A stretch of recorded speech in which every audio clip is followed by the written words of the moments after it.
మకర రాశి మకర రాశి వారికి రెండే రెండు గ్రహాల యొక్క అనుకూలత ఈ వారమంతా కనిపిస్తూ ఉన్న కారణం చేత పరిహారాలు ఎక్కువగా చేసుకోవడానికి ప్రయత్నం చేయండి. రాశిలో ఉన్నటువంటి శుక్రాచార్యుల వారు బాగున్నారు.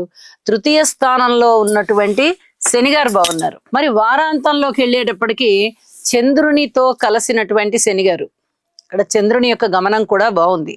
అది వారాంతంలో, ఇప్పుడు ప్రస్తుతానికి ప్రారంభంలో మటుకు రెండే రెండు గ్రహాల అనుకూలత ఉన్నందువల్ల గ్రహ బలాలు అంతగా లేవు అనే చెప్పుకోవాలి.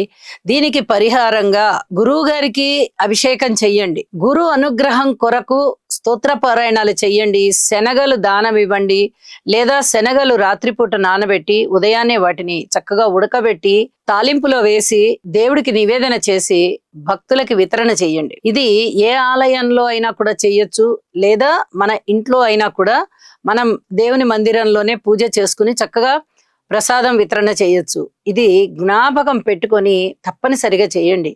గురువు గారి యొక్క అనుకూలత లేదు, కేతువు అనుకూలత లేదు, రాహు అనుకూలత లేదు, మూడు పెద్ద గ్రహాల అనుకూలత లేదు సరికదా. మిగతా గ్రహాల విషయంలో కూడా ఒక్క శుక్రాచార్యుల వారి యొక్క